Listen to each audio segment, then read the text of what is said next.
asalaamaaleykum mbokku auditeurs yeeg auditrices yi maa ngi tudd Soxna Awa Ndiaye dëkk ba Richard Toll waaw élève laa woon nag mais léegi maa ngi ci affaire multi service yi ci laa nekk di liggéey maa ngi ñaan nag ñi ñuy déglu ñu bàyyi ñu xel. J'espère que lii ñu bëgg partager ak yéen di ngeen ci jëlee ab xam-xam ñun itam daan ci jëlee ab xam-xam ok merci beaucoup.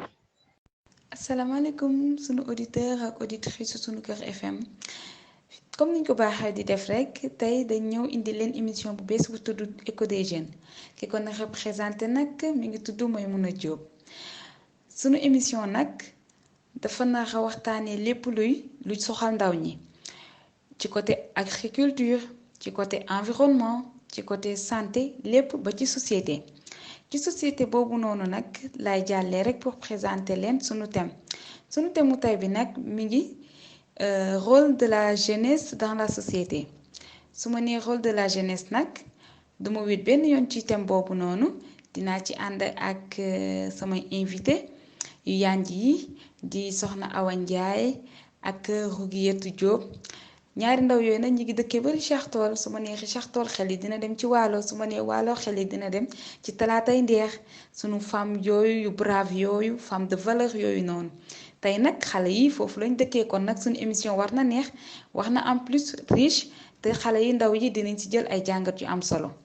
ci loolu nag maa ngi lay jox kàddu bi Soxna Awa Ndiaye di la bàyyi nga présenté wu ak sunu auditeurs et auditrices yi merci.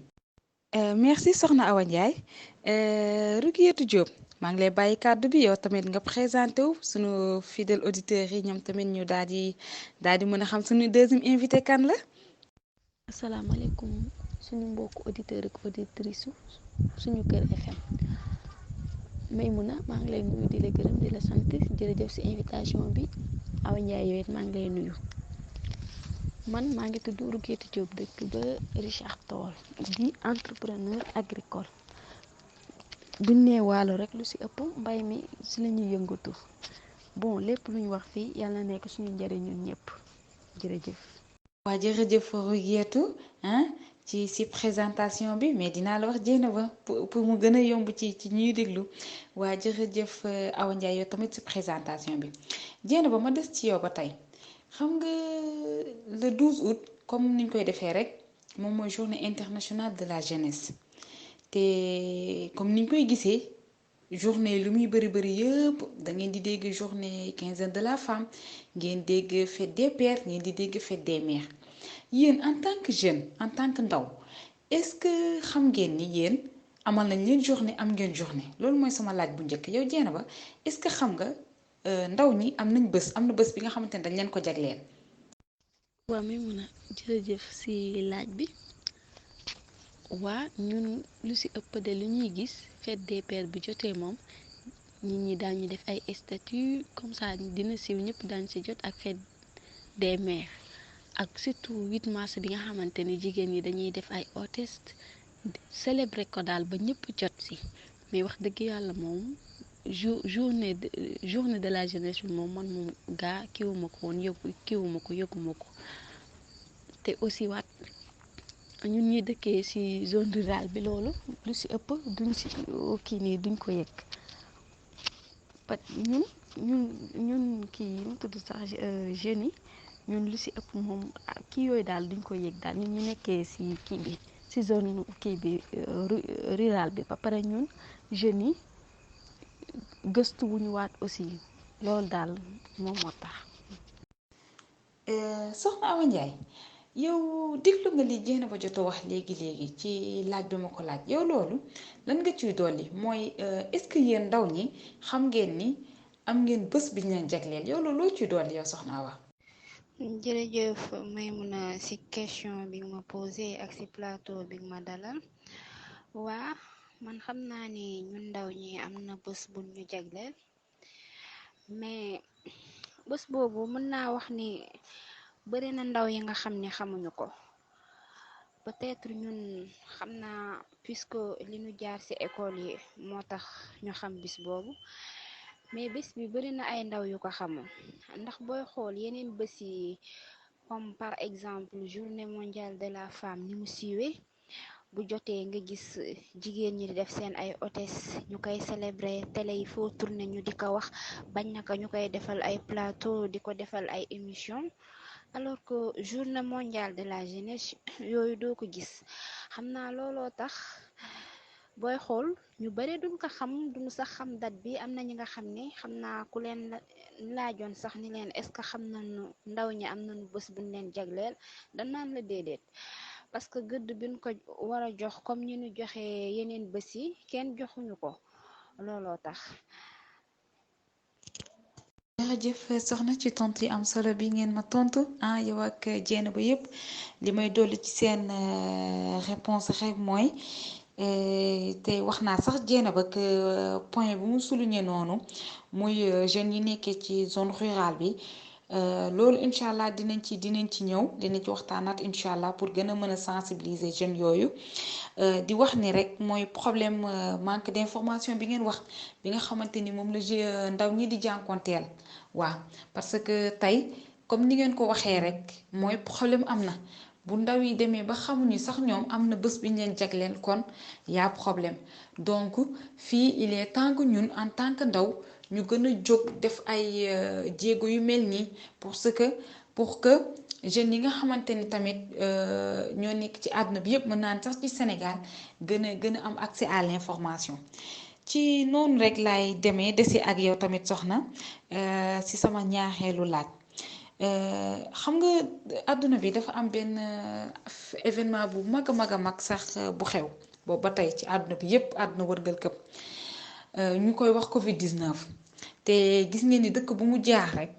boobu ba tey mi ngi def ay impact yu jéggi dayo sax si noonu rek laa lay laajee soxna ban taxawaay la si ndaw ñi war a def bu ngeen gisee seetlu def ngeen ko sax parce que fan yëpp ñi ngi gis ci télé yi que sunu maam yi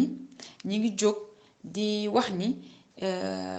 Covid bi ndaw yi ñoo ko indi ci kër yi parce que amaana ndaw yi ñooy gën a génn te nee nañ ñi sax feebar bi mag ñi lay gën a dal tey yéen yuuxu boobu sunu maam yi du yuuxu lan ngeen gis ni ban taxawaay daal la ci ndaw ñi war a def. maa ngi lay remercier ci sa question bi parce que tu as posé une question très importante parce que mën nañu wax ni instant yi fi réew mi toll wala dañ naan sax fi àddina bi toll Covid bi moom mooy actualité parce que yaakaar naa ni xale yu ndaw yi sax xam nañu lan mooy coronavirus waaw boo ma laajee ni ñun jeunes yi ban rôle lañu joué ci Covid bi dinaa ci sawar a tontu parce que man fii ma nekk ñun jeunes yi depuis ba Covid bi doore jeunes yi ñoo ngi def porte à porte di dugg ci kër yi di sensibiliser pour nan la ñuy def pour moytu Covid bi jël ay masque di ko maye di sensibiliser nit ñi pour ñuy moytu rassemblement yi di leen sensibiliser daal nan la ñuy def ba mën a moytu Covid bi te booy xool itam xam nga ñun jeunes yi la majeure partie conscient nañu que ni Covid bi tey suñuy parents yi ñoo gën a nekk au risque danger bi ci ñoom la gën a nekk parce que xam nga ay mag lañu te ñun jeunes yi ñun ñooy génn di dem ñooy doxi dem ci rassemblement yi fi rassemblement yi foo fekk rassemblement booy xool jeunes yi ñoo fa ëpp alors que Covid bi rassemblement yi lay bañ yow tey yow jeune bi yow yaay génn dem tey mën nga dem attraper virus bi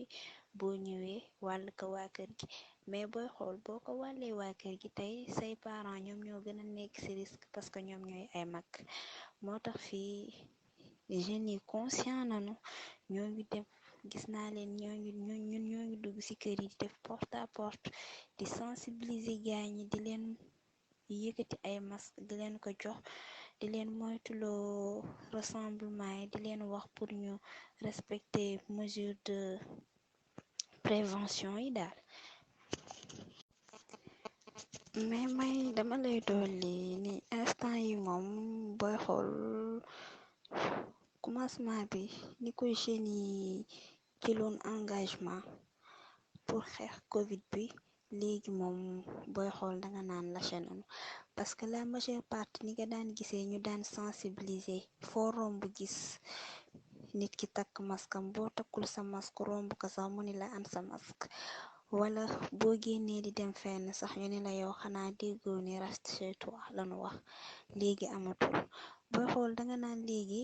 la majeure partie gëmatuñu Covid bi surtout les jeunes yi sax ñoo gëmatul Covid bi est-ce que Covid bi am na mag ñi danga naan léegi mag ñi ñoom ñoo conscient ñoom ñoo gëm Covid bi mais jeunes yi ñoom gëmatuñ ko ñoo ngi def seen ay rassemblement ni nga daan gisee ñuy def seen genre grand place di toog ci mbedd mi ñoo ngi toog ci mbedd mi di def seen ay grand place boo leen waxee waxu Covid bi sax dañ naan la loolu léegi mbiru politique la gëmatuñ ko engagement biñ ci jëloon ci début bi ak léegi daal ce n'est plus pareil. jërëjëf Awa ci tontu bi li nga wax am na solo trop trop trop may dellu si jeena ba rek moom tamit di ko posé waat même question bi dégg nga lu Awa Ndiaye wax que jeunes yi conscient woon nañu mais benn moment xaw nañ bàyyeeku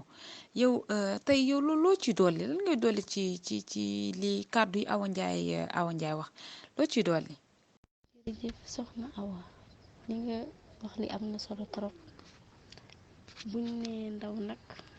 man nag li may wax rek ci ndaw yi mooy ni ñu gën di bàyyi xel xam ne buñ nee ndaw moo yor réew buñ nee ndaw moo war a defar société kon nag ñun ndaw ñi foofu ñu gën a bàyyi xel ci suñuy action li ñuy def soxna wax nga réseaux sociaux yi tey nu ne ngay gis xale yi ñu ngi koy def loolu pour man nekkul lu rafet ci suñuy image yu dëkk parce que yeneen dëkk yi boo fa demee boo seetloo tey boo jël exemple Japon société boobu noonu la moo tax mu développé mooy dañoo am ndaw yu yaru ndaw yu discipliné kon nag ñun suñu ndaw yi dañoo war a bàyyi xel ci loolu bàyyi ci yeneen comme yeneen dëkk yi nga xamante ne seen ay ndaw lu tax dëkk bi avancé ndaw yi ñoo koy développé xam ne tey boo seetlu dëkk yooyu ay puissance lañ kon nag ñun suñuy ndaw war nañ gën a ànd ak Pastef war nañ gën a ànd ak yaru war nañ gën a nekk ay référence monde entier parce que buñ nee réew mënul dem sans jeunesse am te ñun am nañ loo xamante ne beneen dëkk amu ko parce que ay jeunes lañu am xale yoo xamante ne tey buñ leen jàppale dinañu développé dëkk bi dina gën a développé kon nag suñu jeunesse bi nii ñu am ni war nañ ci mise war ñu xaar war nañ def ay activité ay initiative def ay jéego yi nga xamante ne dina nekk développement kenn warul toog di xaar naan joxuñu ma wala gisuñu ma ndaw ñi war nañu dem loolu daal laa amoon li may wax mais jigéen ñi tamit am nañ ci responsabilité parce que jigéen ñi ñooy nekk yaay te parce que ñun ñooy nekk ay yaay dañuy nekk ay kon war nañ di joxe ay exemple bi nga xamante ne bu rafet lay nekk dina tax société bi gën a développé wu nañu bàyyi ci xel ci loolu buñ nee xale rek xale dafa war a def li nga xamante ne luy jëmal société am kanam la ci loolu la war a yëngatu foo nag du ñàkk nañu foo ci bi nga xamante ne foo buy jàngale lay doon wala ñuy def li nga xamante naka sudul noonu la te loolu tamit jëmelul réew mi kanam waa ñuy waxaat ci Covid bi ñu gën a bàyyi xel ne mag ñi ñu ngi wax ñu ngi génn ci télé yi di wax te loolu nekkul lu rafet nañ ci gën a bàyyi xel bu ñu génnee nañuy raxas loxo yi ñu bañ fàtte mesure barrière yi respecter distanciation bi jërë ngeen jëf. may mun na maa ngi lay remercier ci question bi waaw posé nga ma question bu am important waaw li ndaw yi war a def ban rôle lañu war a jouer ci seen société waaw xam nga tey boo xool société bi ëllëg ndaw yi ñoo koy yor avenir société bi ñun jeunes yi ñun ñoo ko yore donc ñun ñoo ko war a doxal donc ñun tey bu ñu nekkul ci yoon bu baax bi suñu société dina am ay difficulté te mën nga ni du doon société bu développé ndax tey société bi ñun ñi ñoo ko war a développé. ok ndaw yi dañoo war a joxe bon exemple nga xam ne tey seen rakk yi ñëw daanu mën a xool ci ñoom jaar fi nu jaaroon ba mën a doxal seen société nekk ci seen avenir société. tey boo gisee lii nga xam ne man mën naa ci jouer benn rôle bi nga xam ne rôle bu positif bi nga xam ne lii dinaa ko mën a doxal pour sama société am avancement danga ko war a def. loolu nga xam ne di nga jox exemple tey sa rakk bi nekk sa ginnaaw di la xool. mais boo nekkee tey ci lu négatif xam nga sa rakk bi maturagul nga xam ni moom xamagul bu baax ci société bi day jàpp ne yow ci lii nga nekk mooy lu baax li alors que non. donc tey kooku bu màggaalee loolu rekk yaa ngi koy gaañ te yaa ngi lor itim sa société. donc ñun jeunes yi danoo war a mobiliser wu def benn groupe pour mun doxal suñu société nekk ci di jouer des rôles très importants pour le développement de notre société. nekk ci suñu ay études ki nga xam ne tey yaa ngi jàng nga accroché wu ci sa jàng pour nga xam ne tey ji ëllëg di nga am loo mën a servir ci sa société. ki nga xam ne jàngu nga wut dem nekk ci leneen lu positif nga seet loo def li nga xam ne carrément lii dina mën a doxal sa société. waaw ndax ñun tey ñun ñooy avenir ëllëg ñun jeunes yi te suñuy rakk ñoom suñu ginnaaw te ñun ñoo leen war a xajal ñu ñëw. kon ñun tey ñun ñoo war a joxe bon exemple bi nga xam ne tey jii say rakk bu nu ñëwee daanu jaar ci yoon bu baax bi. itim nanu jàppale itim sunu jeune frères ak sœurs yi nga xam ne tey ñu jàppale leen ci seen jàng di leen sensibiliser di leen motiver war ni leen carrément jàng bi moom mooy seen avenir. boo gisee nga xam ne nekkuñu ci yoon bu baax bi nga daal di leen jël defaraat leen teg leen ci yoon sur la voie normale. mais léegi booy xool ndaysaan ci société bi dangay xool ñi nu gën a xalele ci yoon bi nu nekk mooy loolu. tey booy xool réseaux sociaux yi yu négatif yi ci nekk yu ñuy def xale yu ndaw yi rek ñoom ñoo koy def. waaw xam nga ni tey ñooñu bu nu amoon ku leen motiver am ku leen di sensibiliser am ku leen di teg ci yoon am ki nga xam ni carrément mi ngi leen di conseiller ci lu baax tey peut-être ñooñu daan leen sauver ci lii ñu nekk. jërëjëf soxna tontu yi liñ naan rafet na trop xam naa xale yi dinañ ci jël ay jàngat yow tamit jeena ba kontaan naa trop ci réponse yi ngeen joxe par rapport sunu ñetti question yi boobu ba tey. waaw comme nag ni ngeen ko gisee sunu mbokk auditeurs ak auditrices sunu Kër FM waa tey ci sunu premier numéro Écho des jeunes ñaari ndaw yu dynamique yi yu motivé yi la ñu dalaloon muy soxna Awa Ndiaye di Rouguetou Diop ñu gën koo xam ci boobu ba tey ci émission bi jeena ba waaw kontaan nañ trop léegi nag maa ngi leen di bàyyi nag ngeen joxe seen mot de la fin rek waa seen dernier kàddu rek ngeen gën a luñ ñaan soññaat ñaaxaat jeunes yi parce que ndaw yi gën a bàyyi xel ñoom si li ñu wax a def